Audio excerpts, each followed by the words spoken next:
लोकाभिरामं रणरङ्गधीरं राजीवनेत्रं रघुवंशनाथं कारुण्यरूपं करुणाकरं तं श्रीरामचन्द्रं शरणं प्रपद्ये। मनोजवं मारुततुल्यवेगं जितेन्द्रियं बुद्धिमतां वरिष्ठं वातात्मजं वानरयोधमुख्यं श्रीरामदूतं शरणं प्रपद्ये। श्रीरामदूतं शरणं प्रपद्ये। श्यावरि रामचंद्र भगवान की जय। उमापति महादेव की जय। पवन सुत हनुमान की जय। श्री कृष्ण कन्हैया लाल की जय। जय श्री राम भाई और बहनों। तो रामायण की क्लास में आप सबका पुनः स्वागत। और आज अब हम अयोध्या कांड में ही हैं, जैसे आपको पता ही है, ज्ञात है। और भाई श्री राकेश कुमार चौबे जी भोपाल से हमें अयोध्या कांड पढ़ा रहे हैं। तो आज उनका चौथा सत्र है। और आज दोहा क्रमांक 99 से दोहा क्रमांक 141 तक का अध्ययन हमें वो करवाएंगे। तो भाई श्री राकेश चौबे जी का बहुत बहुत स्वागत। जय श्री राम।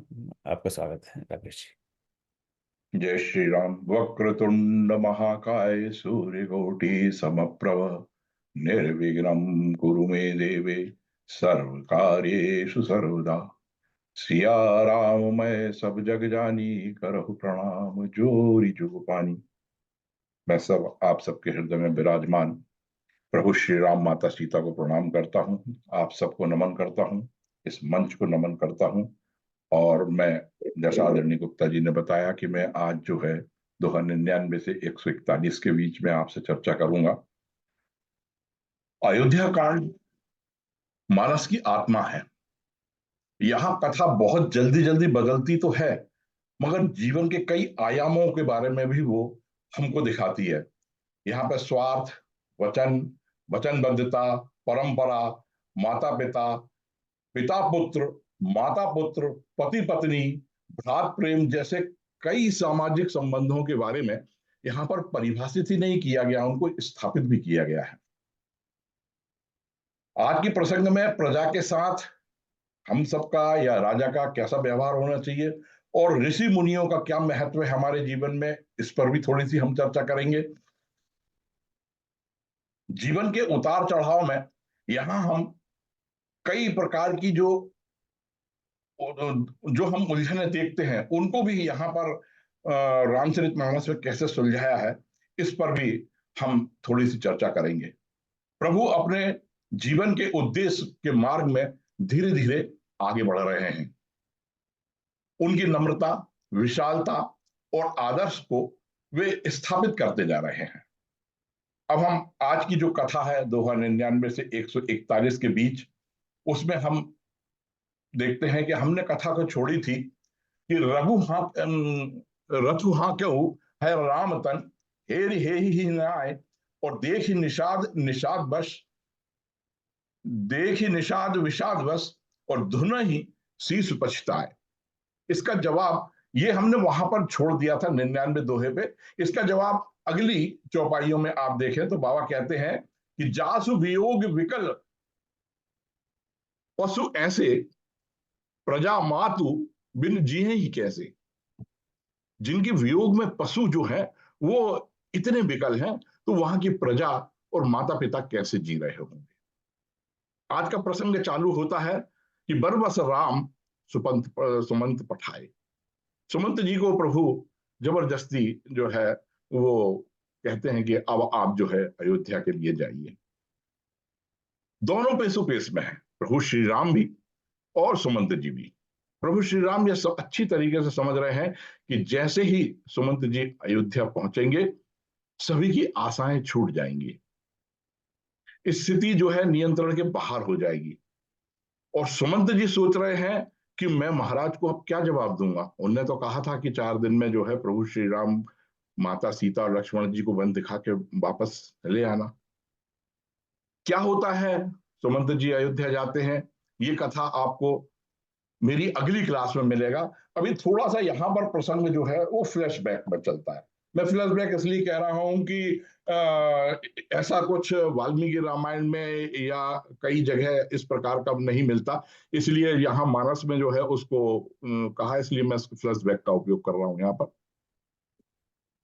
कथा कुछ कुछ कुछ इस प्रकार है कि केवट नाव लेकर आते हैं, प्रभु के चरण पखारने की अनुमति ले लेते हैं, वो प्रभु के चरण पखारते हैं, प्रभु को गंगा पार करा देते हैं। प्रभु श्री राम गंगा पार करने के बाद मुनि भरद्वाज जी के आश्रम में जाते हैं। प्रयागराज के महत्व को भी प्रभु श्री राम यहाँ पर बताते हैं।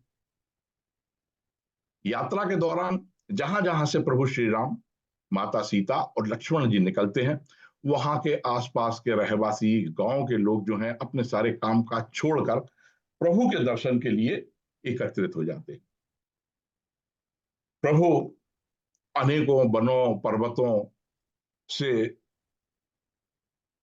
निकलते हुए चित्रकूट पहुंचते हैं।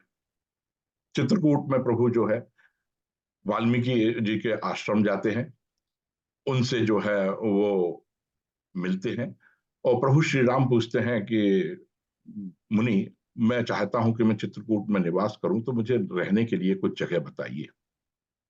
वाल्मीकि जी कहते हैं कि प्रभु आप कहाँ नहीं है, आप तो सब जगह हैं, मैं फिर भी आप लीला करने आए हैं तो मैं बताता हूं आपको कि 14 स्थान में बताता हूं आपको जहां पर कि आपको निवास करना है। आगे हम इसकी चर्चा करेंगे। प्रभु श्री राम जो है वो चित्रकूट में मंदाकिनी के तट पर जो है सुंदर स्थान ढूंढकर और अपना निवास स्थान बनाते हैं। इस कहानी के जो कुछ विशेष चौपाइयां हैं और विशेष जो चीजें हैं उनके बारे में हम देखते हैं। प्रारंभ होता है, मागी नाव न केवटु आना। केवट नाव नहीं लाता है और कहता है कि कहे ही तुम्हारो मरम में जाना। तो मर्म क्या है कि मानुष करनी मूरी कछु है, आपके पास कुछ मूरी है, कुछ जड़ी बूटी है जो मनुष्य बना देती है। बात तो बहुत बड़ी और बहुत सही कह रहा है केवट। प्रभु ने तो अवतार इसीलिए लिया था, मानवता का संदेश देने के लिए, लोगों को सही मानव बनाने के लिए। और मानव क्या, उन्होंने तो राक्षसों और दानवों को भी संदेश दिया है मानवता का। केवट आगे कहता है कि प्रभु, ये नाव से ही मेरा पूरा परिवार चलता है, अगर ये स्त्री बन गई तो मेरा परिवार तो भूखा मर जाएगा। तो प्रभु मुस्कुराते हैं और बोलते हैं वहां पर, सुनी केवट के बैन प्रेम लपेटे अटपटे, विषय करुणा एन और चितई जान की लखन। प्रभु कहते हैं कि वचन तो अटपटी हैं मगर प्रेम रस में भीगे हुए हैं। क्यों सीते, है ना लक्ष्मण, वो संबोधन करते हैं सीता जी और लक्ष्मण को। बोलते अब मैं इसको कैसे समझाऊं कि आशीर्वाद और कृपा और श्राप भी कोई चीज होती है। बोलते हैं ठीक है, सोई करो जही तब नाव न जाए, तुम वही करो जिससे तुम्हारी नाव न जाए। तो वो केवट जो है दौड़ता हुआ जाता है और कटोरे में जल भर के ले आता है, और प्रभु के चरण बड़े आनंद से बड़े प्रेम से प्रभु के चरण पखारता है। और आगे है कि पद पखारी जलुपान करी आप सहित परिवार, वो उस चरणोदक को स्वयं लेता है, अपने परिवार को देता है। पहले वो अपने सारे पितरों को इस भव सागर से, उस चरणोदक से पार लगाता है, उसके बाद प्रभु को गंगा के पार। अभी तक के प्रसंग में केवट संकोच में थे कि क्या करूं और क्या ना करूं, अब प्रभु संकोच में आ गए कि प्रभु सकच यही नहीं कछु दीना। मैंने केवट को उतराई में कुछ नहीं दिया है। मन में विचार करते हैं तो यहां पर बाबा जो है पति पत्नी के बीच में जो संबंध होते हैं कि एक दूसरे की भाषा को, बातों को समझ लेना, उसके बारे में बड़ा एक छोटा सा अच्छा सा प्रसंग है कि प्रिय ही ऐसी सी जान निहारी और मणि मुद्रिका मन मुदित उतारी। एक दूसरे की बात तो समझ लेते हैं, वहां तक तो ठीक है, मगर स्त्री का प्रेम जो है वो गहने गुड़िया में बहुत होता है। तो वो मणि से जो बनी हुई मुद्रिका है उसको सहर्ष खुश होकर प्रभु श्री राम को देती है। यहां पर वो गृहस्थ जीवन के कुछ विशेष चीजों को इंगित करना चाहते हैं बाबा, कि आपस में जो है पति पत्नियों के जो है सामंजस्य किस प्रकार का होना चाहिए।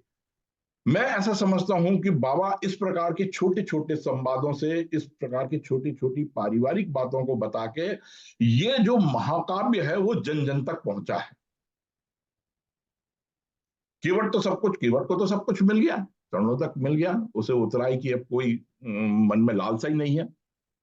मगर प्रभु श्री राम के पास जो है वो उधार रह गया, क्योंकि प्रभु श्री राम तो जो है वो लौट के पुष्पक विमान से चले गए थे, फिर ही किसी जन्म में देंगे।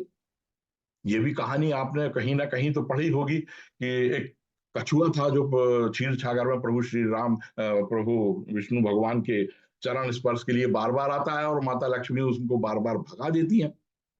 तो प्रभु श्री राम जो प्रभु नारायण जो है कहते हैं कि ठीक है तुझे मौका मिलेगा।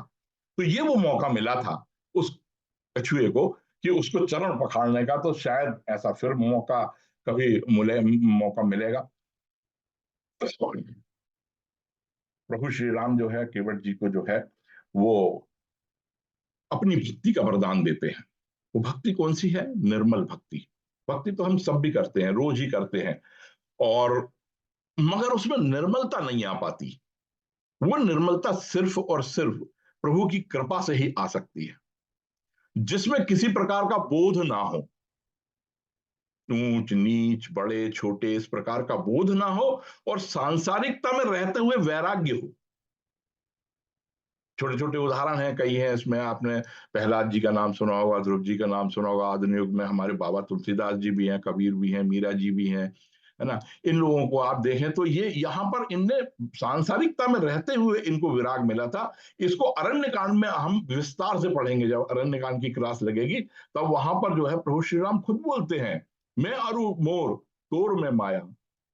ये जो है ना, मैं मेरा ते तू तेरा की जो कहानी है, यही जो है हमको उस निर्मल भक्ति से दूर ले जाती है, वो प्रभु ने केवट से दूर कर दी। बाबा जब दर्शन की बात करते हैं तो वो बहुत जल्दी से व्यवहारिकता में भी लौट जाते हैं। यहां देखिए वो कितने सुंदर तरीके से कि माध मनोरथ पूर्व मोरी, वो 102 103 दोहे की दूसरे नंबर की लाइन पे हम चल रहे हैं, कि प्रभु श्री राम जब है गंगा में स्नान करते हैं माता सीता और लक्ष्मण जी के साथ, तो माता सीता गंगा से प्रार्थना करती हैं कि हे माता, मैं अपने स्वामी और अपने देवर के साथ जो है सकुशल वापस आ जाऊंगी तो आपकी पूजा अर्चना करूंगी मैं। तो गंगा जी क्या कहती हैं कि पूज ही सब मन कामना सुजस रही जग छाई। आपकी मनोकामना तो पूर्ण होगी ही, आपका यश पूरी दुनिया में प्रकाशित होगा, आप पूरी दुनिया में स्थापित होंगे। यहां पर जब कथा आगे बढ़ती है तो आप देखेंगे कि निषाद राज जी को प्रभु श्री राम जो है यहाँ पर विदा होने के लिए बोलते हैं, मगर निषाद राज जी बोलते हैं नहीं प्रभु, मैं तो चलूंगा, आपके लिए जो है जो आवश्यक काम होंगे वो कर दिया करूंगा। तो प्रभु हमारे दयालु हैं, माता सीता को भी साथ रख लिया था, माता लक्ष्मण जी को भी रख लिया था, तो यहाँ निषाद राज जी को भी रख लिया। प्रभु श्री राम जब आगे बढ़ते हैं तो प्रभु जो है गणेश जी और शिव भगवान को याद करते हैं। यहाँ एक बात बताऊं मैं आपको कि वाल्मीकि जी ने पूरी रामायण में शिव जी का उल्लेख नहीं किया है, मगर बाबा ने शिव जी को जो है राम के जीवन में कई जगह महत्व दिया है। मैं जहां तक ये समझता हूं कि जिस युग का ये काव्य है वहां पर शैव शाक्त और वैष्णव के सामंजस्य को प्रभु बाबा तुलसीदास जी ने बहुत सुंदर ढंग से स्थापित किया है। हम दोहा 104 पे आ चुके हैं। प्रभु प्रयागराज पहुंच जाते हैं, जहां पर गंगा यमुना और सरस्वती का संगम है, आप सबको मालूम ही है। और प्रभु श्री राम जो है प्रयागराज की अपने श्रीमुख से जो है उस तीर्थ की महिमा भी बताते हैं। थोड़ी सी बात तीर्थ की करते हैं कि तीर्थ वह स्थान है जहां पर देवताओं का निवास हो। प्रयाग मतलब प्रस याग, जहां पर जो है ऐसी मान्यता है कि ब्रह्मा जी ने प्रथम यज्ञ किया था। इसलिए इसका नाम प्रयाग पड़ा। बीच में राजनीतिक स्थितियों के कारण इसका नाम इलाहाबाद हो गया था, मगर 2018 में जो है, आपको सबको मालूम है, यह पुनः प्रयागराज के रूप में स्थापित हो गया। यहाँ के अधिष्ठाता देवता विष्णु है। आगे एक चौपाई में हम देखेंगे कि बाबा ने भी इसका उल्लेख किया है। और 12 वर्ष में यहाँ पर जो है कुंभ का मेला भराता है। बाबा जो है प्रयागराज को राजा की उपाधि देने के लिए 105 नंबर दोहे की चौथी लाइन जो है उसमें बताते हैं कि सचिव सत्य श्रद्धा प्रिय नारी और माधव माधव सरिस मीत हितकारी, चारु पदार्थ भरा भंडारा, पुण्य प्रदेश देश अच्छा। किसी भी राजा के लिए जो है 7 अंगों का पुराणों में उल्लेख मिलता है हमको। वे अंग हैं राजा, मंत्री, मित्र, खजाना, राष्ट्र, दुर्ग और बल। यहां पर बाबा ने जो है 5 अंगों का उल्लेख किया है। यहां पर सत्य जो है मंत्री है, श्रद्धा नारी है, और श्री में बेणी माधव जो है, मैंने ऊपर भी आपको कहा था कि विष्णु भगवान है और प्रयागराज के अधिष्ठात्री देवता भी है। और 4 पदार्थ अर्थ काम मोक्ष, अर्थ धर्म काम मोक्ष, ये भंडारे हैं। ये राजा के जो अंग होते हैं उसके बारे में बाबा ने यहाँ पे बताने का प्रयास किया है। को हरि सकई प्रयाग स्वभाव, कलश पुंज कुंजर मृगराऊ, और अस तीरथ देखी सुहावा, सुख सागर रघुवर सुख। यहां पर बोलते हैं प्रभु कि ये पाप ही नहीं, पापों के समूहों का नाश होता है। तीर्थराज जो है, तीर्थराज के दर्शन मात्र से तो प्रभु जो है तीर्थराज के दर्शन करते हैं और सुख प्राप्त करते हैं। कहीं सी ये लखन सखी सुनाई, श्रीमुख श्रीनाथ श्रीमुख तीरथ राज बढ़ाई। यहां पर जो है प्रभु अपने मुख से तीरथ राज की कथा सुनाते हैं। प्रयागराज में पूजा पूजा अर्चना करने के बाद प्रभु श्री राम भरद्वाज मुनि के आश्रम में जाते हैं। तब प्रभु भरद्वाज वही आए।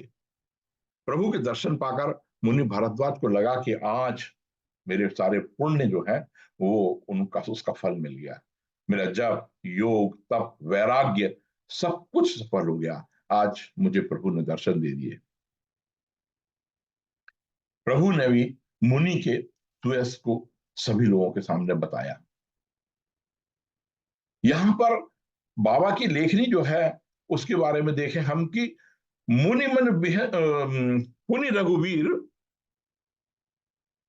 मुनि रघुवीर परस्पर ना, मुनि रघुवीर परस्पर नावही। यहां पर जो है वो प्रभु श्री राम की विनम्रता देखिए कि वो परस्पर मतलब दोनों जने जो है एक दूसरे को प्रणाम कर रहे हैं, एक दूसरे को सिर नवा रहे हैं। यहाँ पर जो है प्रभु श्री राम भरद्वाज मुनि जी से बोलते हैं कि मुझे आगे का रास्ता बताइए। तो मुनि मन बिहसी राम सन कहें। वो मनी मन मुस्कुराते हैं कि प्रभु आपको रास्ते की क्या, आप तो पूरी दुनिया का सारा मार्ग तो आपके द्वारा चलता है। फिर भी वो अपने शिष्यों को साथ रख देते हैं और प्रभु श्री राम के लिए तो रास्ता बताने के लिए तो उतरी नहाए जमुन जल, जो शरीर संप्या श्याम। प्रभु की आगे की यात्रा यमुना नदी पर जाती है। वहां पर प्रभु जो है 109 नंबर दोहे पर हम आ गए हैं।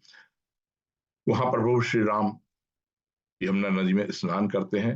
वहां पर बाबा जो है वो ये बताने का प्रयास करते हैं कि यमुना नदी का जल और प्रभु श्री राम के का रंग जो है दोनों एक से हैं। शायद मैं सोचता हूं कि उनका कहने का मतलब यह होगा कि इन दोनों के दर्शन मात्र से एक सा ही प्रभाव मिलता है, प्राणी तर जाते हैं, प्राणी को मोक्ष मिलता है। शायद ये बताने का बाबा प्रयास करते हैं। यमुना नदी के किनारे के जो गांव है, रहवासी लोग हैं, वो सब जो है एकत्रित हो जाते हैं, जुगल जोड़ी की प्रशंसा करते हैं कि कितनी सुंदर जुगल जोड़ी है। सभी गांववासी मिलके आपस में जो है प्रभु श्री राम, लक्ष्मण जी और माता सीता के नक्श का वर्णन करते हैं, उनकी सुंदरता का वर्णन करते हैं। कुछ बुजुर्ग भी आ जाते हैं वहां पर, वो पहचान लेते हैं कि ये कौन है। तो वो फिर जो है सब लोगों को प्रभु श्री राम के वनवास की कहानी सुनाते हैं। इसी बीच में जब सारे गांव के लोग हैं, कहीं अवसर एक तापुष आवा। यहाँ पर एक तपस्वी के बारे में बाबा लिखते हैं, और बाबा स्वयं लिखते हैं कि मुझे नहीं मालूम कि ये कौन है। मैंने थोड़ा बहुत इसका अध्ययन करने का प्रयास किया, मगर मैं कहीं कुछ संतुष्ट नहीं हो पाया। आप लोग भी चाहें तो मानस पीयूष में अयोध्या कांड जो है, उसमें पेज नंबर 552 से 558 तक पढ़िए, बहुत विस्तार से इसके बारे में चर्चा की गई है।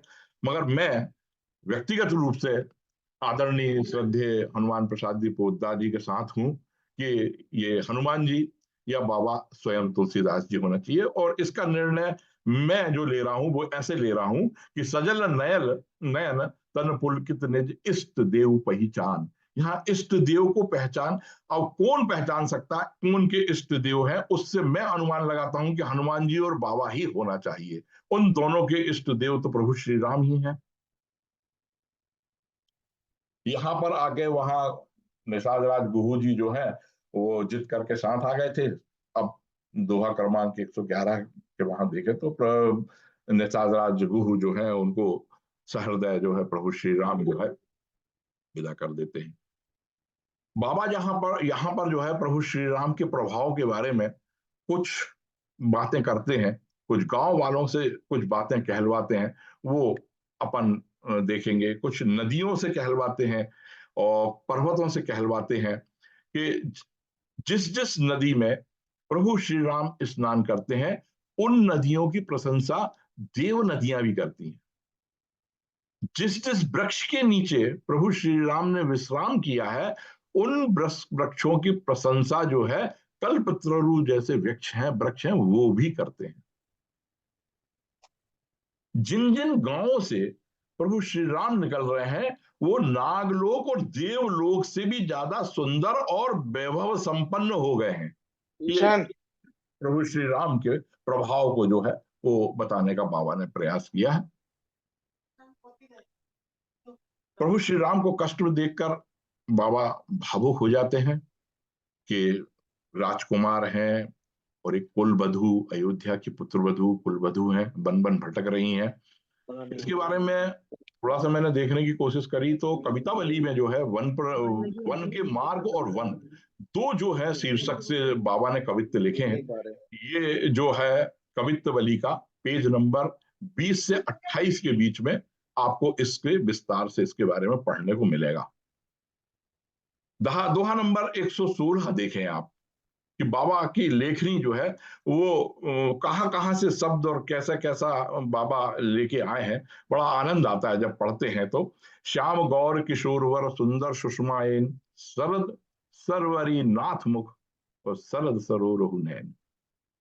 यहाँ बाबा ने शरद सरवरी नाथ का उपयोग जो किया है वो मैंने ढूंढने की जब कोशिश करी तो मैं भी थोड़ा सा आश्चर्यचकित हुआ कि वाकई बात तो सही है कि शरद ऋतु में जो पूर्णिमा की रात्रि होती है उसमें चंद्रमा को आप देखें तो स्वर्ण कांति जैसा वो पीला चमकता है।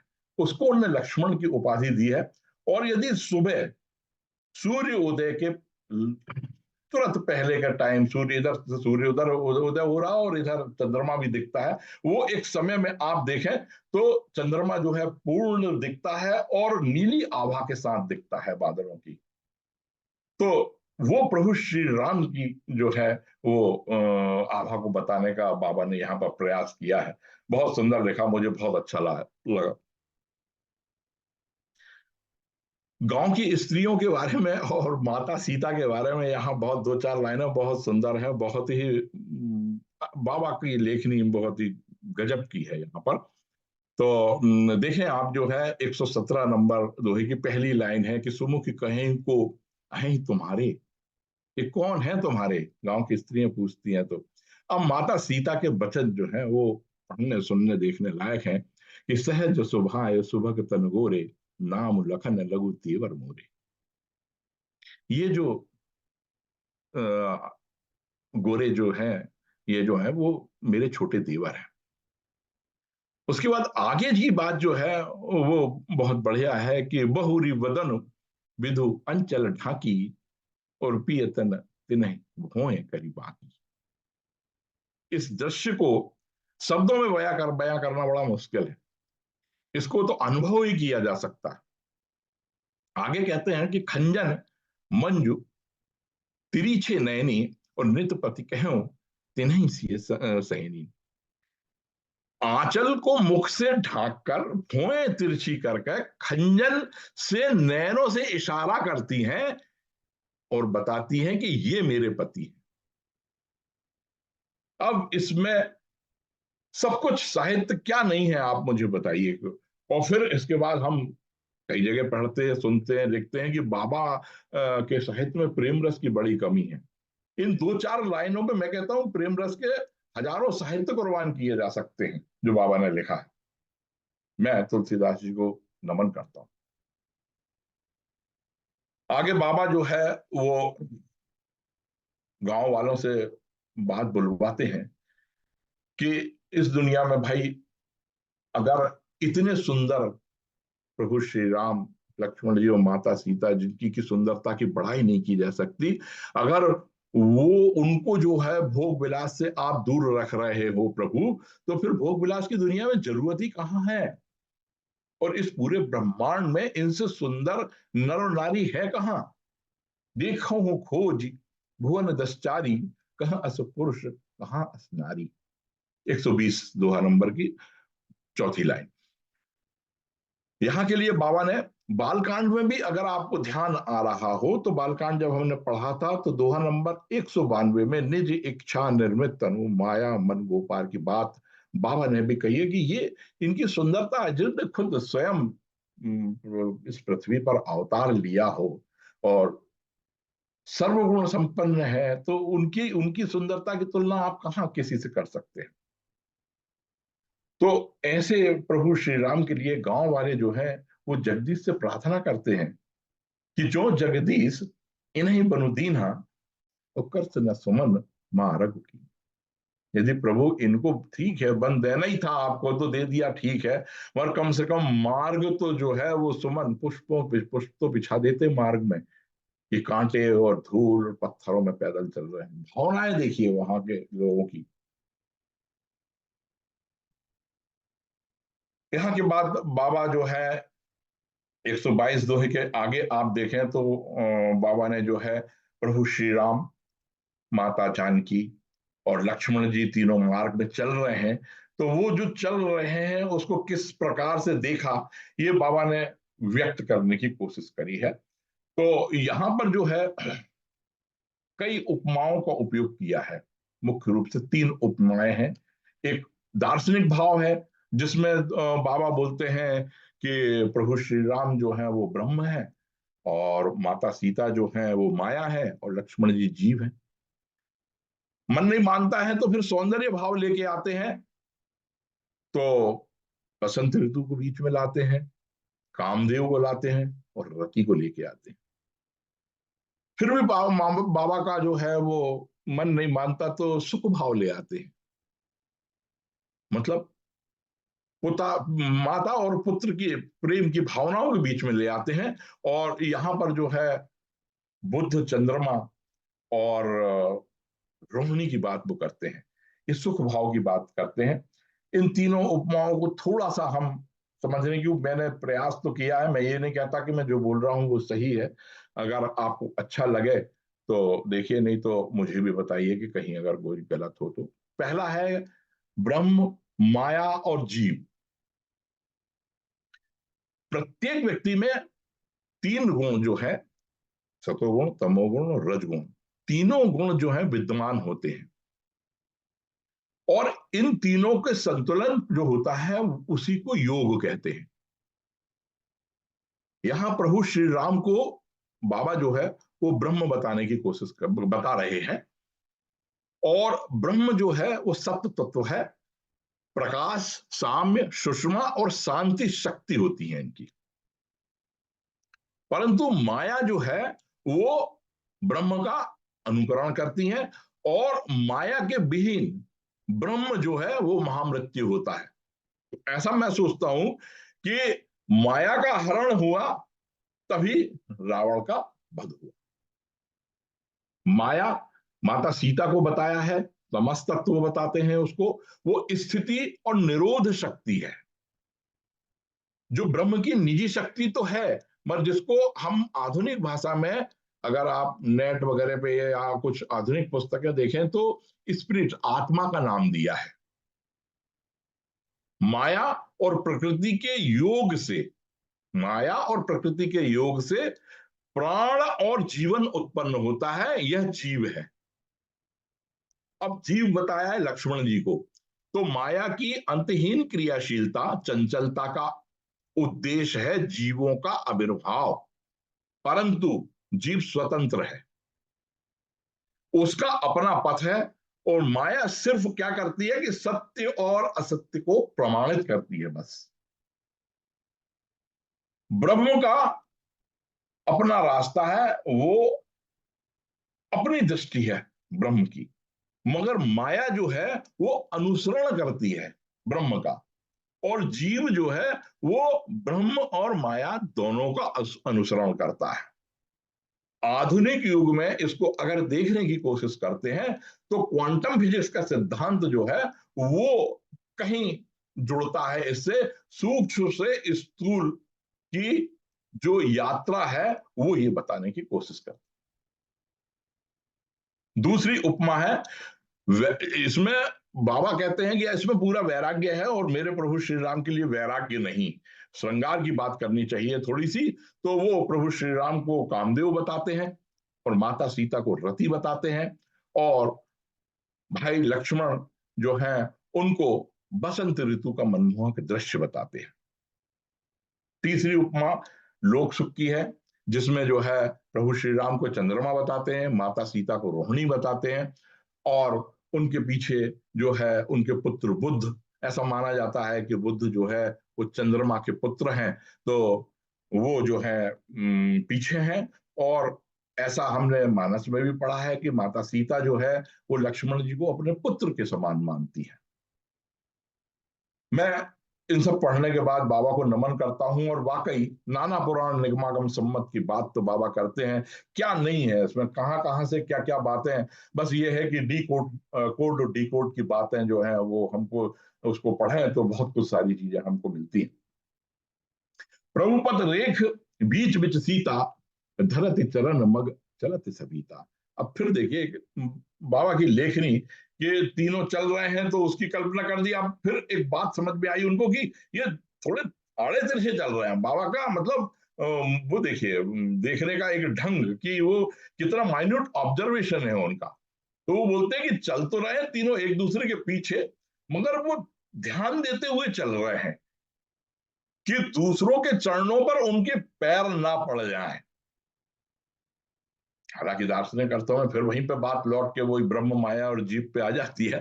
बाकी और मर्यादा भी है, प्रभु श्री राम बड़े भाई हैं और माता सीता के पति हैं, इसलिए उनके पैर के ऊपर पैर नहीं पड़ना चाहिए, और लक्ष्मण जी देवर हैं तो अपनी भाभी और अपने बड़े भाई के पैर पैर नहीं, तो मर्यादा भी है और दार्शनिकता भी है।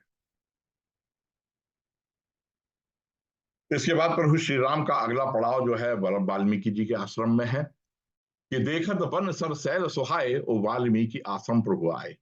दोहा 124 की 5वीं लाइन पे अपन आ चुके हैं। तात बचन पुरी मात हित, भाई भरत असुराऊ, और मोह कहु जब से तुम्हार प्रभु, सब मम पुण्य प्रभाव। हमने अपनी दूसरी क्लास में जब पढ़ा था तब कौशल्या जी से जो बातें सुनी थी हमने कि प्रभु श्री राम से हमने ये बातें सुनी थी जब उनको वनवास हुआ था कि ये मेरा सौभाग्य है, ये मेरे पुण्य का प्रभाव है कि मैं पिताजी की आज्ञा मान रहा हूँ, माता का हित मिल रहा है, और मेरे प्रिय भरत जो है वो राजा होने वाले हैं। वही बात जो है वो यहाँ पर प्रभु ने करी करी है कि ये मेरे पुण्यों का प्रभाव है प्रभु, कि आप जैसे ऋषि मुनियों को मुझे दर्शन मिल रहे हैं, उनके साथ सत्संग मिल रहा है।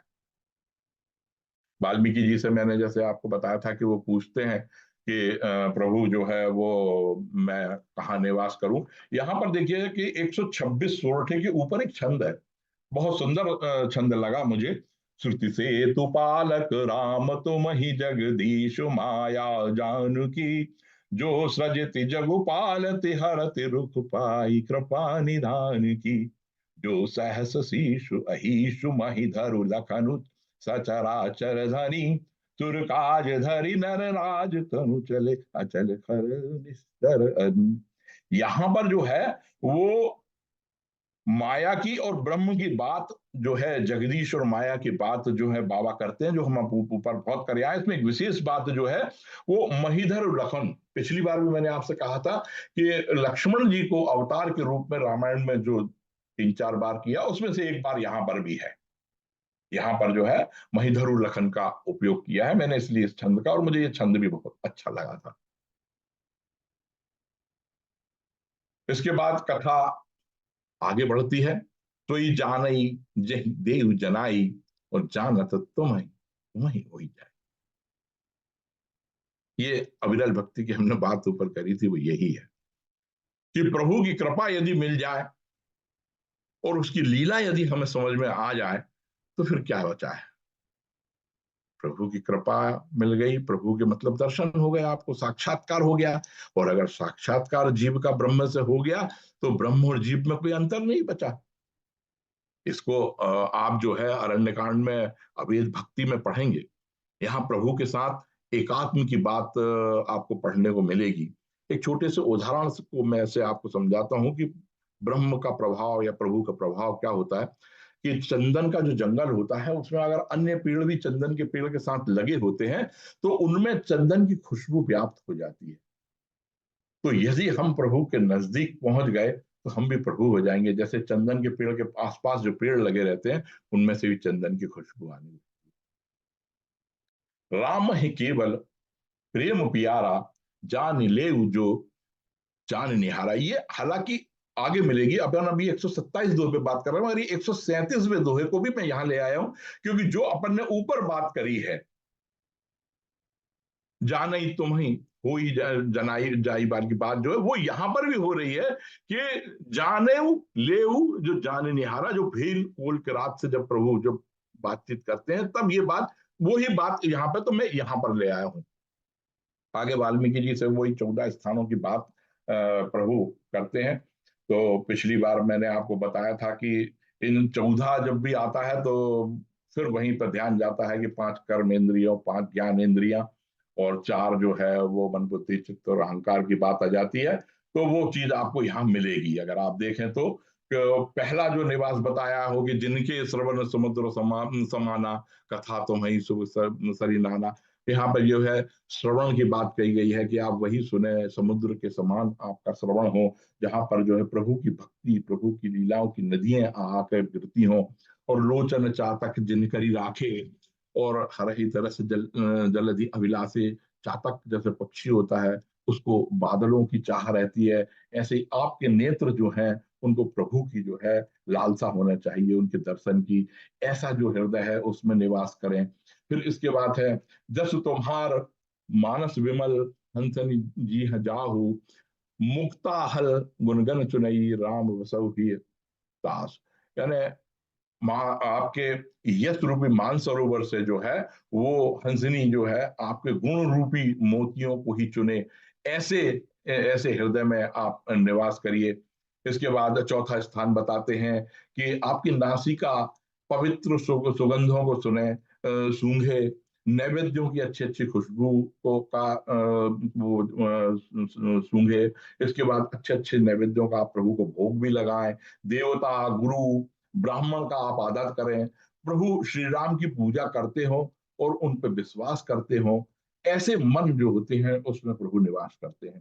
पांचवा जो है वो है नित्य प्रभु श्री राम का मंत्र जपते हो, नियमानुसार नित्य पूजा पाठ जिसको त्रिकाल संध्या कहते हैं वो आप करते हो, ब्राह्मणों का सम्मान करते हो, उन्हें भोजन कराते हो, गुरु की सेवा करते हो। ऐसे मन में प्रभु निवास करते हैं। छठवा बताया है, जो विकारों से दूर हो, काम क्रोध मद लोभ जो है उससे दूर हो, वो ऐसा मन जो होगा वहां प्रभु निवास करेंगे। जिसके हृदय में कपट और दंभ नहीं हो, उस हृदय में प्रभु निवास करेंगे। उसके बाद जो है, जिसके लिए दूसरे की स्त्री माता के समान हो, उस मन में प्रभु निवास करते हैं। जिसके लिए पराया धन विष के समान हो, उसके हृदय में प्रभु निवास करते हैं। जो अवगुणों को छोड़ सद्गुणों को ग्रहण करता है, उसके हृदय में प्रभु निवास करते हैं। जो ऊंच नीच जाति पाति धन बढ़ाई सुख सुविधा इन सबको छोड़ के प्रभु को जो भजते हैं, उनके हृदय में प्रभु जो है वो वास करते हैं। जो स्वर्ग, नरक, मोक्ष, सम्मान इन सबसे ऊपर हो, उनके हृदय में प्रभु निवास करते हैं। और जो आखिरी बताया है उनने कि जा ही न जा चाहो कबहू कछु, तुम सुन सहज सनेऊ, और बसहु निरंतरता सुमन, जो राउर निचुड़ गेहूं। यानी प्रभु जो किसी चीज की लालसा नहीं रखता, जो चाहता नहीं है और आपको भजता है, तो वो उसके मन में निवास करिए। तो एक मुझे याद आया कि दुख में सुमिरन सब करे, सुख में करे न सो कोई, जो सुख में सुमरन, जो दुख में सुमिरन करे, जो सुख में सुमिरन करे तो दुख काहे होय। तो प्रभु को आप जो है यदि स्वाभाविक रूप से उनमें प्रेम रखते हैं, तो वो आपके हृदय में निवास करते हैं। तो अहि विधि मुनिवर भवन दिखावा, और बचन सुप्रेम राम मन। प्रभु ने जो वाल्मीकि जी ने जो दिखाया, सुनाया कि ये 14 स्थान है जहां आप निवास करी है, तो प्रभु जो है उनको अच्छा लगा। चित्रकूट गिरी करहु निवासु, तह तुम सब भांति पासु। बोलते हैं कि चित्रकूट जो है, वहां का जो स्थान है वो आपके लिए सुपासु है, जहां पर पवित्र जो है मंदाकिनी नदी है। और मंदाकिनी नदी को जो है अत्रि ऋषि की पत्नी जो है अनसुईया, उनने जो है वो लेके आएंगी। इसकी विस्तार से आपको कथा जो है अरण्य कांड में मिलेगी, दोहा नंबर 4 और 5 के बीच में। यहाँ मैं आपको इसका विस्तार में नहीं जाऊंगा। तो प्रभु श्री राम जो है चित्रकूट की जो है सुंदर स्थान में अपना जो है निवास स्थान बनाते हैं। चित्रकूट रघुनंदन छाए, समाचार सुनि सुनि मुनि आए। यहाँ पर जो है बाबा ने जो है 134 नंबर दोहे पे अपन है, जहां पर जो है प्रभु बाबा जो है वो छाए शब्द का उपयोग करते हैं। तो इस पर मैंने थोड़ा सा विचार किया कि मकान घर की जगह सब बाबा ने छाए शब्द का उपयोग किया। शायद मैं सोचता हूँ कि यहाँ पर ठहराव की बात बाबा करते हैं कि प्रभु श्री राम अभी तक जो है यात्रा करते रहे, अब चित्रकूट में अपना स्थायी पता उनका रहेगा, निवास स्थान रहेगा। और यह प्रभु श्री राम के जीवन में कुछ स्थायित्व आएगा। आगे प्रभु श्री राम जो है चित्रकूट में निवास करते हैं। वहां के पशु पक्षी, नदियां, मुनि, आमजन सभी जो है प्रसन्न है, खुश खुश है। सबकी दशा और दिशा बदल चुकी है, सब सुरक्षित हैं, सब प्रेम में महसूस कर रहे हैं। तो जहां तक कि जो पवित्र नदियां हैं, गंगा, नर्मदा, गोदावरी, वे सब भी पवित्र मंदाकिनी जो नदी है उसकी श्रेष्ठता, उनकी प्रशंसा करते करते आघाती नहीं है। और श्रेष्ठ जो पर्वत है, हिमालय पर्वत, जहाँ प्रभु शिव जी का निवास है, ऐसे जो देवताओं के जो निवास हैं जिन पर्वतों पे, वे पर्वत भी जो है चित्रकूट पर्वत की जो है वो वह सौभाग्यशाली उसको मानते हैं। दोहा नंबर 129 के आगे हम चलते हैं।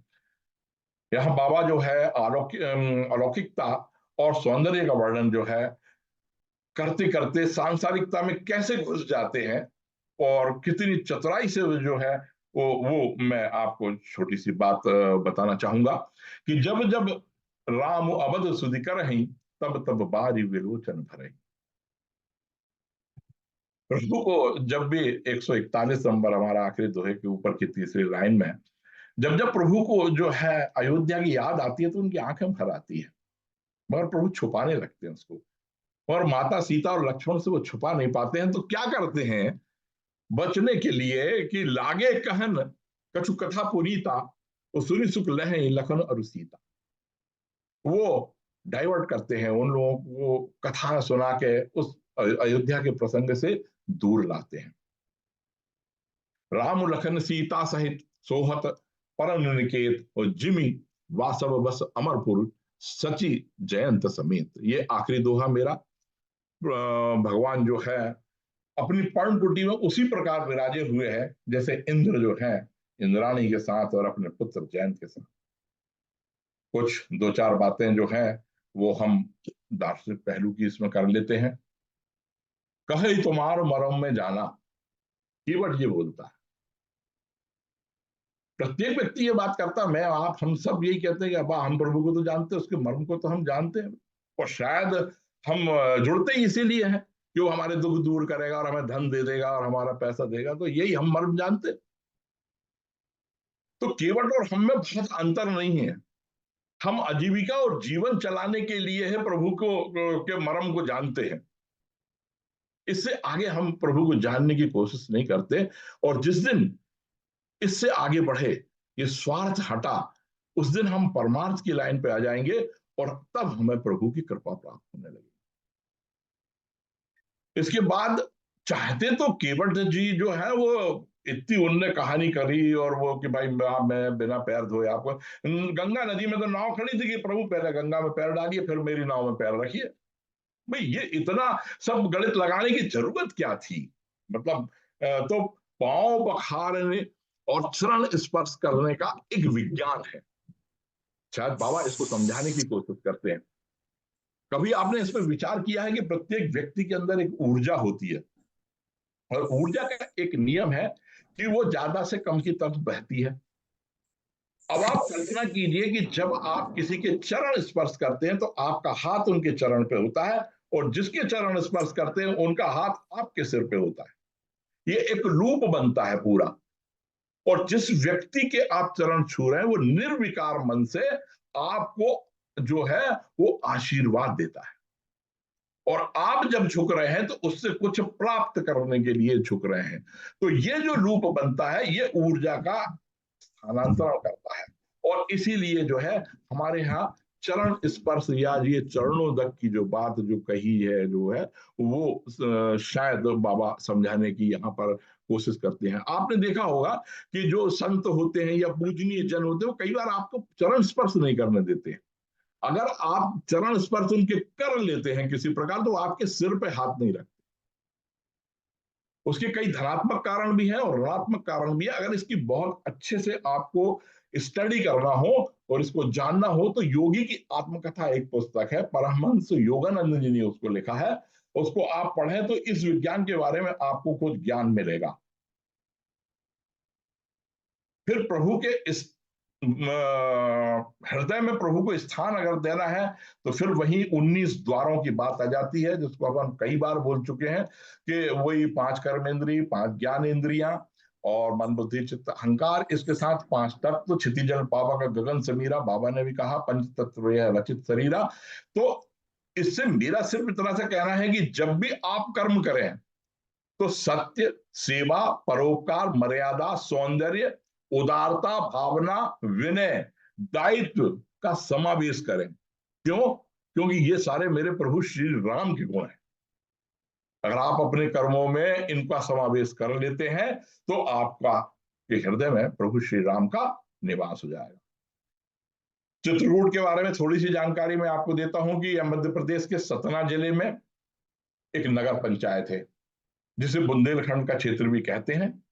इसकी एक विशेषता है कि इसका आधा हिस्सा जो है वो मध्य प्रदेश में है और आधा उत्तर प्रदेश में है। यहाँ पर एक बहुत प्रसिद्ध कामदगिरी का पर्वत है, जैसा कि आपको नाम से ज्ञात होता है कि यहाँ उसके परिक्रमा करने से सारी मनोकामनाएं जो है वो पूर्ण होती है, इसलिए लोग उसकी परिक्रमा करते हैं। यहाँ पर एक और प्रसिद्ध स्थान है भरतकूप के नाम से। जब भरत जी प्रभु श्री राम के राज्याभिषेक के लिए पवित्र जल लेके गए थे और राज्याभिषेक नहीं हुआ था तो वहां एक कूप है जिसमें डाला था, तो इसका नाम भरतकूप है। थोड़ी सी चर्चा, चूंकि वाल्मीकि प्रसंग यहाँ बहुत लंबा है तो थोड़ी सी उसकी भी चर्चा अपन कर लेते हैं। तो वाल्मीकि रामायण जो है उसके सर्ग 56 के श्लोक 12 में जो है वो चित्रकूट के मनोरम पर्वत के बारे में जिक्र किया गया है। और उसके बाद श्लोक नंबर 15 में जो है वो प्रभु श्री राम कहते हैं कि लक्ष्मण यहां हम स्थान बनाएंगे। और जो 18वां श्लोक है सिर्फ उसमें उल्लेख आता है कि वो वाल्मीकि जी को अपना परिचय देते हैं और लक्ष्मण जी से कहते हैं कि जाओ कुटी बनाने के लिए यथोचित सामग्री है लकड़ी वगैरह की इकट्ठी करो। इसके अलावा वाल्मीकि रामायण में बहुत ज्यादा उल्लेख नहीं है। तो इसका कारण मुझे यह समझ में आता है कि बाबा तुलसीदास जी ने ये वाल्मीकि रामायण वाल्मीकि जी को सम्मान देने के लिए शायद यह इतना प्रसंग यहाँ पर डाला था। और इसके हमको साक्ष्य भी मिलते हैं। बालकांड में शुरू में ही है, कवीश्वरो कपीश्वरो से बात करते हैं बाबा। उसके बाद बंधव मुनिपद कृपा सिंधु, बंधव बंधव बंधव मुनिपद कंज रामायण जय निर्मय। तो उसकी बात बाबा वाल्मीकि जी को सम्मान देते हैं कई जगह। तो ऐसा मैं सोचता हूँ कि यहाँ पर भी जो है बाबा ने सम्मान दिया होगा। और एक छोटी सी बात जो मेरे अपने हृदय की बात है वो आपके सामने रखता हूँ। अगर अच्छी लगे तो उसको आगे बढ़ाइए, नहीं तो कि जो वन पथ गमन के बारे में बहुत चर्चाएं होती है और आज बड़े उसमें चल रहा है। मेरे इसमें दो बात है। एक बात तो ये है कि चित्रकूट को प्रभु श्री राम ने निवास स्थान काफी लंबे समय, ऐसा कहते हैं 11 वर्ष तक वो वहां पर रहे थे। यदि वर्तमान युग में भी आप देखें तो ये क्षेत्र बुंदेलखंड का क्षेत्र जो है, आसपास का क्षेत्र पूरा दसियों क्षेत्र के नाम से फेमस था, प्रसिद्ध था। कुछ वर्षों पहले ही जब आत्मसमर्पण हुआ तो वो खत्म हुआ। तो वो पूरा और पूरा वनपथ गमन अगर आप पूरा मूल्यांकन देखें तो वो नेक्सलाइड एरिया है पूरा का पूरा। तो प्रभु श्री राम ने चित्रकूट को अपना स्थान बनाने का कारण मैं ऐसा समझता हूं कि उन आतताई शक्तियों राक्षसों पर नियंत्रण करना, उनकी शक्ति के बारे में मूल्यांकन करना, और आसपास के जो लोग हैं, जो साधु संत हैं, उनको उनके खिलाफ जागरूक करना, उनको शस्त्र ज्ञान देना और उन इकट्ठा करना। शायद ये प्रभु की एक योजना के तहत चित्रकूट में उनने निवास किया होगा। कुछ थोड़ी सी जो मेरे समझ में आई उससे मैं बोलता हूं कि इसमें मेरे को शिक्षा क्या मिली कि योग्य सुपात्र और आदरणीय व्यक्तियों से आशीर्वाद अवश्य लेते लेना चाहिए। जैसे मैंने वहां पर योगी की आत्मकथा कही, वहां पर मैं यहां पर कहूंगा कि आधुनिक शैली में इसको रैकी बोलते हैं, जो बड़ी फेमस है। तो ये उसी से लिंक अगर करके आप देखेंगे तो आपको इसके में आनंद आएगा। अपनी बात को कहने में कभी संकोच नहीं करें, भले ही चाहे भगवान क्यों ना सामने हो, तो आपको मनचाहा फल प्राप्त होगा। यदि आप कोई शर्त रखते हैं तो उसमें विकल्प भी अवश्य दें। अपनी बात को मर्यादा और इशारों में कहना सीखना चाहिए, जिससे आपको प्रशंसा तो मिलेगी, साथ में कभी बात का बतंगड़ भी नहीं बनेगा। प्रभु को अपने से सीधा जोड़ना अगर है तो चलते फिरते सोते जागते उठते हर स्थिति में प्रभु का स्मरण करिए। तो इससे दो काम होंगे। एक तो वो गलतियों से आपको बचाएगा, गलत काम आप जिंदगी में नहीं करेंगे, और प्रभु की कृपा तो आपको ब्याज में मिलेगी। हम अपने निवास के आसपास ऐसा वातावरण निर्मित करें कि वहां का जनजीवन, पशु पक्षी, प्रकृति जो है उसको अनुकूलता प्रदान करें, जिसको आधुनिक युग में इको फ्रेंडली या बायोडाइवर्सिटी का जो सिद्धांत है उससे लिंक कर लें। आज का प्रसंग जो है वो यहीं पर समाप्त होता है। 4 हफ्तों तक जो है मैंने आपको बालकांड के प्रारंभ से लेकर 141 तक दोहे तक जो मुझमें ज्ञान था वो मैंने आपको दिया। उसमें कोई गलतियां हुई हो तो मैं हाथ जोड़ के आपसे माफी मांगता हूं, और आपने मुझे जो प्यार स्नेह दिया उसके लिए मैं आभारी हूं, और मेरा उत्साहवर्धन भी आप लोगों ने किया उसके लिए भी मैं हृदय से आपका आभारी हूं। मैं आदरणीय गुप्ता जी को दिल से जो है नमन करता हूं कि उन्होंने मुझे इस प्रकार के प्रसंगों को देकर मुझे मेरे अंदर जो ज्ञान की वृद्धि करी है, मैं वो साधुवाद के पात्र हैं, मैं उनको नमन करता हूं। मैं एक बात, यहाँ जितने भी विद्वान, कुछ बच्चे, कुछ शोधार्थी, सब कुछ जुड़े हुए हैं, मैं एक निवेदन करना चाहता हूं कि मानस को जब भी पढ़ें या कभी, तो कोडिंग डिकोडिंग जो आधुनिक युग की है उसका हम प्रयास करें, जिसमें आधुनिक बच्चों को हम समझा सकें कि इनको पढ़ना क्यों जरूरी। क्योंकि एक प्रश्न होता है, आज अगर आप अपने बच्चे से कहोगे कि बेटा वो हनुमान जी की, तो वो एक झटके में आपसे जवाब पूछेगा, प्रश्न पूछेगा कि 7,000 या 10,000 साल पुरानी कहानी, और वो भी एक मंकी की कहानी आप पढ़ के मुझे क्या मिलेगा। तो वो आपको उनको समझाना पड़ेगा कि बेटा क्या मिलेगा। तो ये कोडिंग और डी कोडिंग जो है वो आपको अपने इस उसमें लाने का प्रयास करना चाहिए पढ़ते समय। मैं अभी तक के प्रसंग में एक विशेष प्रसंग था, वनवास का प्रसंग। उसके बारे में जो है मैं एक प्रश्न पूछता हूं जिसका उत्तर मुझे अभी तो नहीं चाहिए, मगर यदि आपको मिले तो व्हाट्सएप पर डालिए, मेरे व्यक्तिगत पे भी डालिए, कि प्रभु श्री राम को अगर वनवास नहीं होता तो क्या होता। प्रभु श्री राम को अगर वनवास नहीं होता तो क्या होता। जय जय श्री राम, सभी लोगों को नमस्कार। जय जय श्री राम चौबे जी, बहुत बहुत बढ़िया लगा आज का। जय श्री राम, जय श्री राम। बहुत बढ़िया, इस बहुत बात सुंदर, कोशिश करेंगे बहुत अगले सुंदर। क्लास में। कीर्तन का बहुत ही सुंदर साधुवाद साधुवाद। बहुत बढ़िया, बहुत अच्छा, बहुत सुंदर। बहुत सुंदर। बहुत सुंदर व्याख्या है, बहुत आनंद आ उपयोगी गया। जानकारी। बहुत बढ़िया व्याख्या, बहुत ही सुंदर तरीके से समझाया।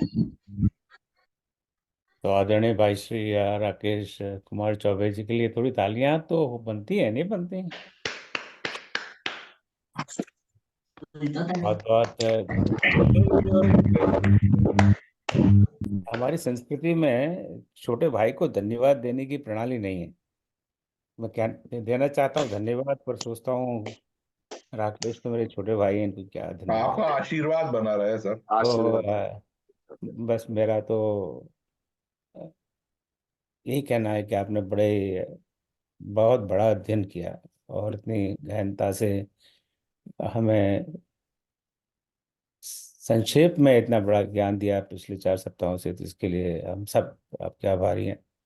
और परमात्मा करे पुनः आपको सुनने का अवसर मिले और मिलेगा। और यही इस मंच की एक लक्षण ही कहूँगा मैं, खूबी वगैरह तो नहीं कहूँगा, कि हम सब एक दूसरे से प्रेरणा लेते हैं, एक दूसरे से सीखते हैं और एक दूसरे से साझा करते हैं। और उस उद्देश्य को आपने भलीभूत किया है और कर रहे हैं, तो बहुत बहुत धन्यवाद इसके लिए। तो जैसे आप जानते हैं मित्रों, राकेश जी ने हमें अयोध्या में प्रवेश करवाया और राम जी को अयोध्या से चित्रकूट तक ले आए। काफ़ी लंबी सफ़र की, अब चित्रकूट में आ गए हैं। आप लोग चित्रकूट आजकल तो अयोध्या जी की ज़्यादा बात हो रही है मंदिर बनने के बाद में, चित्रकूट को हम भूल रहे हैं। तो चित्रकूट में आप लोग कितने लोग गए? जरा हाथ थोड़ा खड़ा करें। आप गए हैं? 3 4 5 6 7 लोग गए हुए हैं। तो चित्रकूट बहुत ही पावन भूमि है। और मैं अपने अपने सुनी सुनाई बात नहीं कर रहा, मुझे भी 2017 में अपने अनुज श्याम के साथ जाने का अवसर मिला था। पर हम लोगों ने मूर्खता ये की कि हम लोगों ने एक दिन में ही सबका यात्रा कर आगे आ गए। वहाँ एक दिन नहीं, एक सप्ताह चाहिए, तभी उसका आप आनंद ले सकते हैं। राम जी को तो इतना भाग गया है, जैसे आप बता रहे थे, वो तो वहाँ 11 साल रुक गए। कुछ लोग कहते हैं 12 साल रुक गए। तो हम 11 12 साल तो अब रुकने का हमारा भाग्य नहीं है, पर कम से कम थोड़ा बहुत दिन तो देने चाहिए, तभी हमें चित्रकूट की महत्ता का पता लगेगा। क्योंकि आज जिन्होंने चित्रकूट की बात की, तो लेट मी सी, उस समय के मेरे पास इसमें एक ही मिनट लूँगा।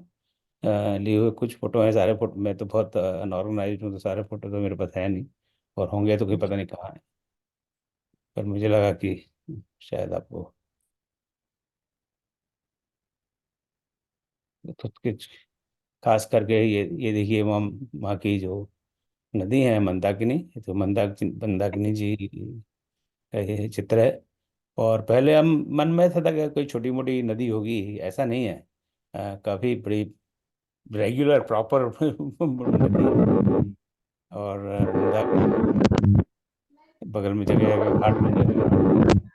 और ये 2017 में हम गए थे। लेकिन आवाज़ आ रही है, जरा बंद कर लें, म्यूट कर लें, अगर आपके यहाँ से आ रही हो तो हो सकता है थोड़ा बहुत परिवर्तन आया आया हो। और वहाँ जो ये नाव में केवट जो हमें घुमाते रहते हैं, उनके बड़ी सजा के रखते हैं नाव को। हाँ, अब जैसे मैंने कहा कि हो सकता है इन सालों में कुछ परिवर्तन आया हो। और एक हनुमान जी का एक विशेष मंदिर है, और ऐसा माना जाता है कि वहाँ के लोगों का कहना है कि जब हनुमान जी लंका दहन करके आए, हालांकि सुंदरकांड में तो बाबा कहते हैं पूछ बुझाई खोई श्रम, तो पूछ समुद्र में कूद पड़े और वहाँ पे अपनी पूछ को बुझा लिया और अ, बिल्कुल ठीक हो गए। पर इनका ऐसा मानना है कि जो जो लंका दहन से जो इतनी ज्यादा भीषण गर्मी हुई थी उनके शरीर में उत्पन्न, वो गर्मी अभी भी है। और यहाँ पर एक ऊपर से धारा बहती है, सतत हनुमान धारा। कंटिन्यू धारा बहती है। क्या ना, हनुमान धारा क्या कहते हैं? हनुमान धारा, हनुमान धारा। हनुमान धारा, हाँ धन्यवाद सिंह साहब। तो हनुमान धारा वो सतत इसीलिए बहती है कि हाँ, उनको भरतराज अ, सिंह। वो हाँ, शांत हो बहुत उनकी। बार जा चुके हैं। हाँ हाँ, जाते हाँ, जाते। शांत हो, तो ऐसे मान्यता है। पर देख तो दृश्य देखने लायक ही है। और ये आई थिंक इसी मंदिर का है। और चलो, कामता पर नाथ, और ये है वहाँ कामता पर नाथ। जो भरत भरत मंदिर, जो भरतकूप की भी बात की थी, जहाँ भरत के नाम से उसका हाँ, उस कुएं का नाम पड़ा है भरतकूप। तो ये भरतकूप के आगे मंदिर है, भरत मंदिर है, और ये है भरतकूप। भरत तो को ये ये चीजें 7 दिन वास्तव में में ही हैं। इसका पूरा सर्वे हो सकता है। कोई हाँ, जाना। तो ये भरतकूप वहाँ पर है। और लोग वहाँ पे पानी खींचते हैं, वहाँ स्नान करते हैं। हमारा भी बड़ा मन हुआ था हम भी स्नान कर लें, पर हम कपड़े वपड़े लेके तो गए नहीं थे, और सारा जल्दबाजी में था, तो उससे हम चूक गए। पर अगले साल प्रभु ने चाहा तो हम करेंगे। क्योंकि मेरे पास ये फोटो थे, तो मैंने सोचा कि आप लोगों के साथ थोड़ा सा साझा कर लूँ। क्योंकि ऐसा कई बार ऐसा होता है ना कि हर हर किसी सत्यम को तो इस श्रीराम। तरह के सहयोग नहीं मिल पाता। हमें उस समय सहयोग मिल गया तो हम वो आए थे। तो एक दो हाथ इस समय खड़े हुए हैं। साधना मालवीय जी, आपका कोई प्रश्न है, कोई टिप्पणी है? साधना जी, साधना जी, आपका कोई प्रश्न टिप्पणी कुछ है? चलो, हो सकता है ओके। बहुता आपने कहा था हाथ खड़े करें, उसी वजह से उन्होंने सर रेस कर हाँ, अच्छा वो वाला ठीक है। दिया। हाँ, जी। हाँ, वो आपने हाथ खड़े करने अच्छा, बोला था, नहीं करा था। हाँ। तो तो अब तक जो हमारी चर्चा है उसमें किसी का कोई प्रश्न या कोई टिप्पणी हो तो अब अगले सप्ताह से चित्रकूट से आगे राम जी कहीं जाते हैं कि वहीं अपना सिटीजनशिप वगैरह लेके चित्रकूट में बस जाते हैं? ये हमें अगली अगली बार पता लगेगा। हो सकता है उन्होंने अप्लाई अप्लाई किया होगा, मेरे को चित्रकूट का सिटीजन बना दो, मैं यहीं रह जाता हूँ। तो ये हमें डॉक्टर आदित्य शुक्ल जी हमें बताएंगे कि वहाँ पर क्या हो रहा है। तो डॉक्टर आदित्य शुक्ल तो राम कथा के बड़े मर्मज्ञ हैं। इनकी हनुमान जी पर पुस्तक प्रकाशित हो चुकी है, राम जी की पुस्तक प्रकाशित हो चुकी है, और अभी तीसरी पुस्तक पर काम कर रहे हैं।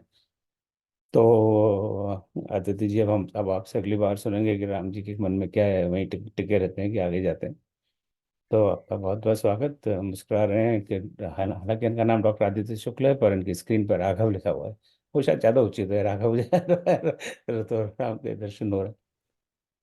और आज मैंने जैसा लिखा था कि जो आरंभ के हम दो श्लोक पढ़ते हैं, एक राम रक्षा स्तोत्रम से है, वो तो आपको पता ही है।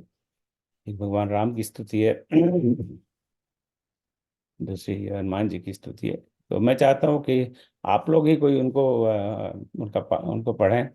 और इसी तरह अंत के जो 3 श्लोक हैं जो हम पढ़ते हैं, शांति श्लोक कह लें, उनको शांति मंत्र कह लें, तो आप लोग ही पढ़ें। तो मैंने भी चैट में डाला था, अगर आप पढ़ना चाहें तो, और अपना नाम यहाँ डाल दें, ताकि मैं उस तरह स्केजूल कर दूँ। मेरे पास अभी जो मैंने नाम देखे हैं वो स्मिता लाधावाला जी, विजय मुदगी जी और विनीता मिश्रा जी। और किसी के नाम है जो डाले हैं आपने? उर्मिला त्रिपाठी जी, ठीक है। और एनीबडी एल्स? और बाद में नहीं तो मुझे इसी डिप्लोमा कोर्स में अपना बस डाल दीजिए एक संदेश, तो आई डोंट मिस आउट। फिर मैं पूरा स्केड्यूल ही बना दूंगा कि इस सप्ताह इनका टर्न, इस सप्ताह इनका टर्न, इस सप्ताह इनका टर्न। है ना मेरा तो एक काम? टिप्पणी करना चाहती हूँ। हाँ, कहिए अनवर जी। मेरा सौभाग्य है कि मेरी शादी बुंदेलखंड में हुई है और चित्रकूट में हमारी नंद रहती हैं। हम अच्छा कई बार चित्रकूट जा चुके हैं, मंदाकिनी नदी, और मेरी बेटी का मुंडन भी वहीं हुआ था। अच्छा। और आजकल बहुत अच्छी गंगा आरती होने लगी है वहां पे भी, हाँ, मंदाकिनी बहुत नदी। बहुत बढ़िया। बहुत सुंदर। हमारा बड़ा मन है आगे राम जी जो भी करवाएं, क्योंकि इस बार तो आपको पता ही है, मार्च 2024 में जयपुर में रामायण अधिवेशन हम कर रहे हैं, हम सब लोग मिलकर कर रहे हैं। उसके बाद में अगले साल प्रभु ने चाहा तो अयोध्या जी में करेंगे, और फिर वहीं से हम सीधे चलते चलते रामेश्वरम तक पहुंचेंगे। उसके बाद के साल में चित्रकूट, फिर नासिक जहाँ पर पंचवटी है वहाँ, और फिर किष्किंधा, और फिर जाके रामेश्वरम। तो देखो क्या प्रभु जी करवाते हैं, तो अगले साल 2025 में चित्रकूट में करने का मन है। आपकी हर मनोकामना पूरी हो। बहुत बहुत अच्छी अच्छी बात कही राम आपने। जिस तरह राम जी गए थे, जिस प्रकार जिस पथ पर, उसी पथ पर थोड़ा सा चलकर इस, वैसे 2024 में चित्रकूट में करने का मन था, पर हो सकता है राम जी ने सोचा हो कि इस बार बड़े बड़े लोगों को वहाँ जाने दो, नेताओं को, एक्टरों को, क्रिकेटरों को। छोटे मोटे लोग अगले साल जाए तो ज़्यादा अच्छा रहेगा। मैं भी ये सोच रहा था, अभी थोड़ा एक दो मिनट पहले मेरे मन में भाव आया कि देखिए ना, कि जो छोटे मोटे लोगों को मिलने राम जी गए, वो कोई उनके पास नहीं आया, ना केवट उनके पास आया, ना निषाद उनके पास आया, ना शबरी उनके पास आई। और तो वो अयोध्या में कोई नहीं आया, उनको उनको कोई पड़े नहीं है, राम को आना तो आया, नहीं तो बैठा रहे वहां पर। हाँ, शबरी ने कहा तेरे को आना तो आ जा, मैं नहीं आ रही कहीं अयोध्या। नहीं गुप्ता केवट जी, ने कहा, नहीं निषाद ने कहा। तो बड़े बड़े इसी लोग सब अयोध्या आए। इसी वजह से अयोध्या में ना पहले दिन अव्यवस्था भी फैल गई थी। तो मुझे लग रहा है कि जो बड़े बड़े लोग जो हैं अयोध्या जा रहे हैं, पहले उनको चले जाना तो, और बाद में हम छोटे छोटे लोग अपने अयोध्या आराम से पहुंचेंगे। और तभी तो 2025 में let's see we can have our Ramayana conference there.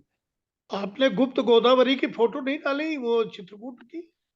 भाई आप देखिए, आपके स्टेटमेंट में विरोधाभास है। वो गुप्त गोदावरी है तो गुप्त फोटो हम क्यों डालेंगे, और गुप्ता तो गुप्त फोटो नहीं डालेगा, अभी आप नहीं कवर हो जाता। इस बात को गुप्त ही रहने दें कि हमने वो गुप्त गोदावरी की गुप्त फोटो गुप्तानी क्यों नहीं डाली। चलिए सर उसमें खटखटा चोर भी लटक रहा है, वो पत्थर हाँ, खटखट हाँ चोर, खटखटा चोर। हाँ। खटखट चोर।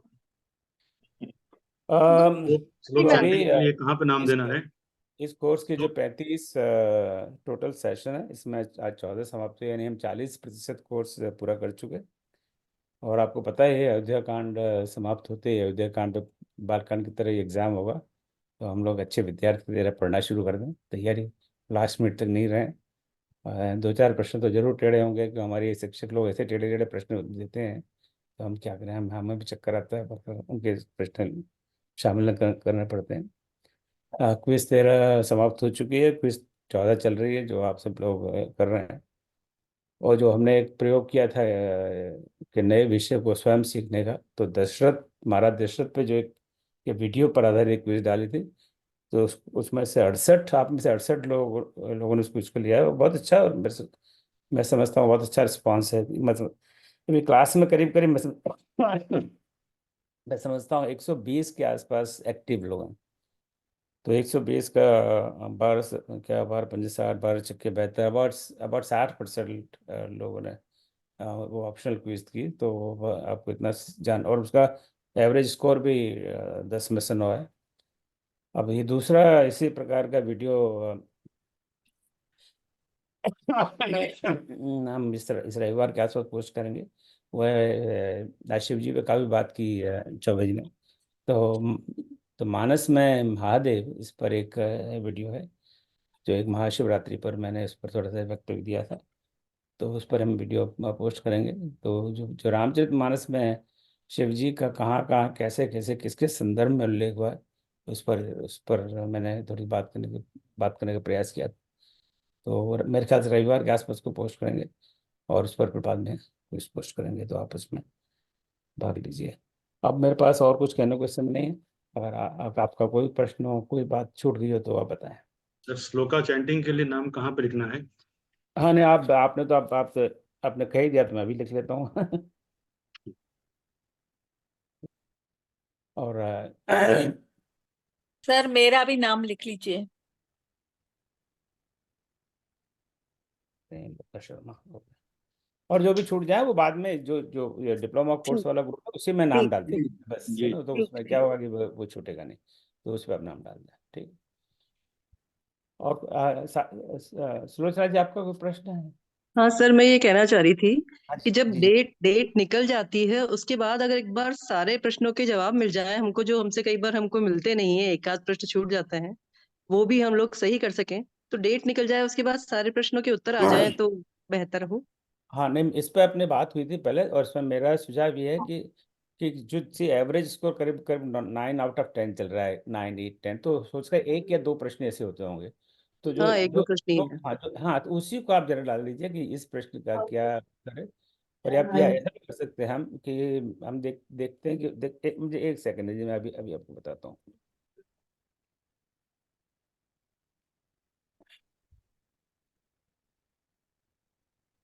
Quiz number 13।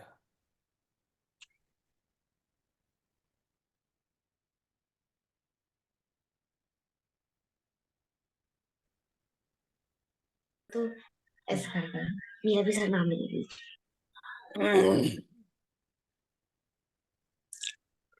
नमस्कार सर, ये रामचरित मानस से अलग भी क्वेश्चन पूछ सकते हैं क्या? है राम से संबंध अभी अभी या फिर कभी, ऐसा कोई जरूरी हाँ नहीं नहीं, है? नहीं नहीं, आप पूछिए, देखिए अब गाँव में हम इतने सारे विद्वान लोग बैठे हुए हैं, किसी न किसी के पास तो उत्तर होगा ही। जैसे रामचरित मानस में लव कुश का नहीं है वर्णन, लेकिन मैं लव कुश के बारे में ही मेरा क्वेश्चन है कि जैसे वाल्मीकि का जो आश्रम था वो अयोध्या से काफी दूर है और गंगा पार करके भी जाना पड़ता है, लेकिन लव कुश रोज अयोध्या आके रामायण सुनाते थे रामचंद्र जी को, तो वो रोज कैसे आते थे इतनी दूर? ये शंका है थोड़ी। है किसी के पास इसका उत्तर? ये बंद कर दिए। अयोध्या में रुक करके उन्होंने राम कथा सुनाई थी ना। रोज रोज थोड़ी वाल्मीकि आश्रम नहीं जाते थे? वाल्मीकि ने उनको बोला कि जा करके आप अयोध्या में संगीतमय राम कथा सुनाइए, और उन्होंने अयोध्या में रुक करके उन्होंने संगीतमय राम कथा सुनाई थी। रोज आना जाना नहीं होता। तो हमारे अयोध्या में कहा? अयोध्या में महल में ही रुके थे, उनको महल में ही रुकने का स्थान दिया गया था, क्योंकि चर्चा हुई, गाए हुए हैं, अच्छी राम कथा गा रहे हैं संगीतमय, तो उनको फिर महल में बुलाया गया। जब महल में आए और सुनाने लगे तो अच्छा लगा, फिर उनको महल में ही हमारे समझ में जहां तक आ रहा है कि उनको आश्रय दिया गया था अयोध्या में रुकने का। हो सकता है। तो देखिए, ये जो लव कुश वाली आपने बात कही, रामचरितमानस में तो सिर्फ इतनी बात है उत्तरकांड में है कि माता सीता जी को दो पुत्र हुए, उनका नाम लव और कुश के नाम से प्रसिद्ध हुए, और बस इसके बाद इसके अलावा कोई जिक्र ही नहीं है कि उनको सीता जी का निष्कासन हुआ था और वहां पर वाल्मीकि आश्रम में पले थे, ऐसी कोई बात ही तुलसीदास जी हमें नहीं कहते। तो इन चीजों में एक भिन्न लोगों के एक भिन्न। शायद ये भी इसमें जोड़ा जाता है कि जब ये लव कुश कथा सुना रहे थे पूरा रामचरित, तो राम जी जो थे वो भी क्योंकि सिंहासन पे बैठ के कोई कथा का श्रवण नहीं करता, जो इसका विधान है, तो कहते हैं कि भगवान राम ने अपनी माया से ऐसा कुछ कुछ रचा कि वो खुद भी नीचे सिंहासन से उतर के उस कथा को सुने। यहाँ तक वाल्मीकि रामायण में चर्चा आई। हाँ जी। हाँ तो वाल्मीकि रामायण में इस विषय में क्या चर्चा है मुझे ज्ञात नहीं है, मैंने इसका अध्ययन नहीं किया। मतलब यदि यदि लव कुश की कथा का यहाँ पे प्रसंग है, तो कहीं ये भी आता है कि भगवान राम ने स्वयं सिंहासन छोड़ के उस कथा का श्रवण किया है। जी। विजय विजय जी, विजय मुदगी जी, आप कुछ कहना चाह रहे हैं? आपका हाथ हाँ जी, खड़ा हुआ। नमस्कार। भाई साहब, मुझे आपसे ये रिक्वेस्ट करनी थी। 2 महीने में प्रवास कर रही थी, दत्त परिक्रमा कंबोडिया, तो उसमें जहां जहां मैं क्विज सॉल्व करती थी पूरे किया है मैंने। सिर्फ क्विज नंबर 10 के वक्त मैं पूरा लिख ली थी, और by the time I wanted to enter the answer मुझे नेटवर्क मिला नहीं और क्विज बंद हो गया। So what is the what is the solution? या वो एक ही क्विज रह गया मेरे से, बाकी आप मेरे सब को पूरे हो गए। अंडर द टेबल कुछ पेमेंट वेमेंट कर दीजिए, हो सकता है कुछ। जो भी कहे आप। नो, आज हम तो भारत के रहने वाले हैं, हमें पता है तिकड़म का कोई काम नहीं होता तो अंडर द टेबल कुछ 50 रुपए का नोट दे दो और कुछ तो काम हो जाएगा। आप लेने तैयार है तो मैं देने के हाँ लिए हाँ, मैं तो तैयार हमेशा, मैं तो बनियाद में हमेशा लेने को तैयार हूँ। हूँ। मैं ब्राह्मण हूँ, दे देती हूँ। चलिए, बहुत बहुत सबका धन्यवाद। और तो कभी हमको मौका मिलेगा फिर से क्विज? आप मेरे को पेमेंट तो मिला नहीं, अंडर द टेबल आपका आ जाएगा मेरे को 50 रुपए का कैश। हाँ, चेक वेक नहीं है तो ठीक है, मैं ह्यूस्टन में ही कैश दे दूंगी। हाँ, ये हुई ना बात।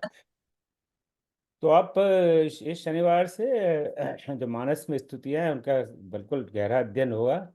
और परसों शनिवार को भाई श्री रामकृष्ण द्विवेदी जी बालखंड में जो भी स्तुतियां हैं उन पर प्रकाश डालेंगे।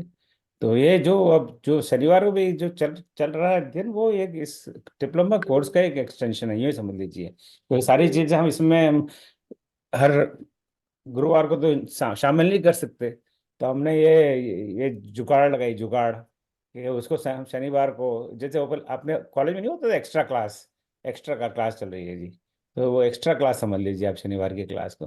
ताकि वो सब, जब स्तुतियों का हमने कहाँ अध्ययन किया, स्तुतियों को तो हम वैसे कहते थे चलो भाई अब फलाने ऋषि मिले और राम जी की स्तुति की, आगे बढ़ो। आगे फलाने ऋषि मिले, उन्होंने राम की स्तुति की, आगे बढ़ो। तो वहाँ तो हम अध्ययन कर नहीं पाते क्योंकि समय नहीं है। तो इसीलिए वो एक्स्ट्रा क्लास इस शनिवार को है जो भाई श्री राम कृष्ण द्विवेदी जी हमें पढ़ाएंगे और बालकांड की स्तुति से अवगत कराएंगे। उनका समाधान। जय श्री राम। ओम सर्वेषां स्वस्तिर्भवतु, सर्वेषां शान्तिर्भवतु, सर्वेषां पूर्णं भवतु, सर्वेषां मङ्गलं भवतु।